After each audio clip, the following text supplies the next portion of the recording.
Once upon a time, in the vast Australian outback, Tiddalik, the infamous frog who once drank up all the water, found himself in another misadventure. But this time, it wasn't thirst that got him into trouble. It was something far more ridiculous. Hiccups.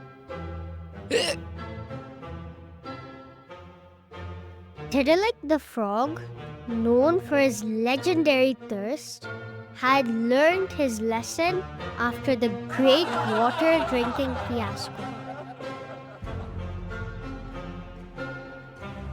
He now spent his days peacefully by the billabong, sipping modest amounts of water and enjoying the outback's beauty.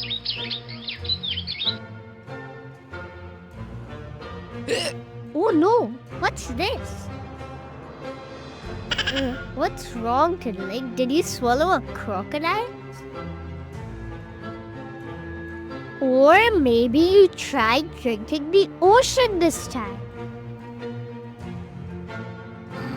I didn't do anything. These hiccups just started and they won't stop.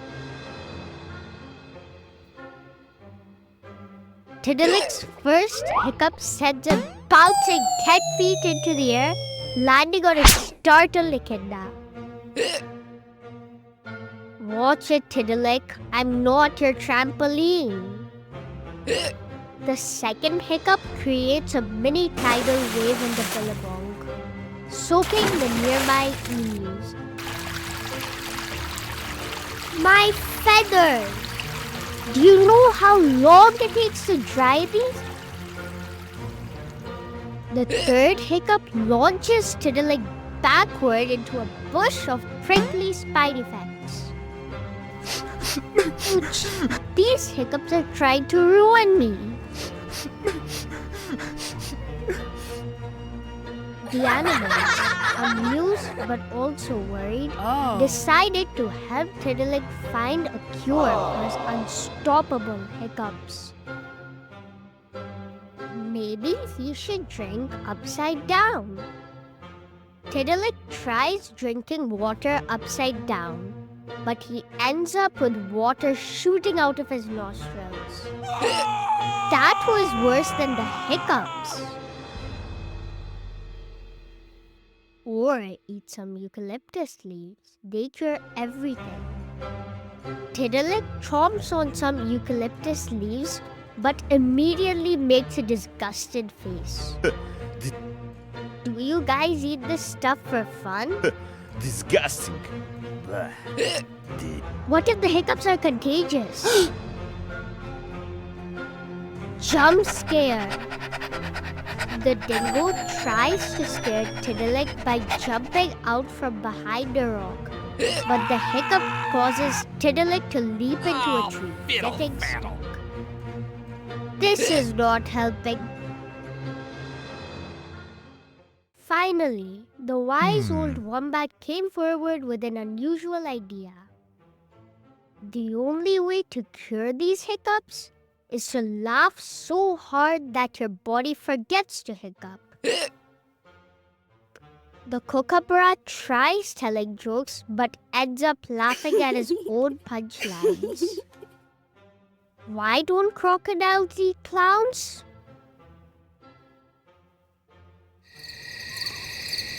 Because they taste funny.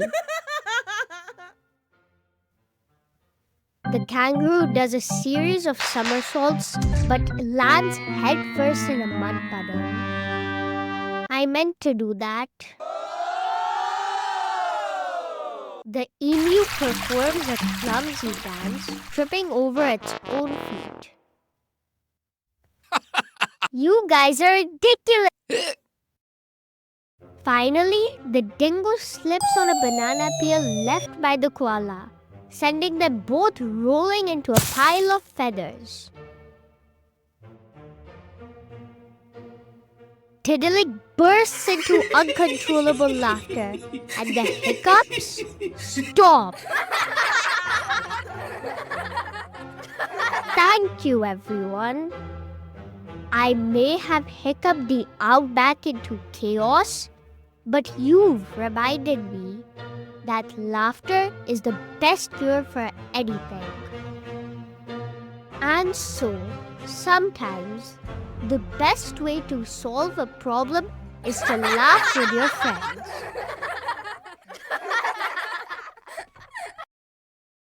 As our story comes to an end, remember, dear friends, that though we may be miles apart, we are always connected by the threads of these timeless tales.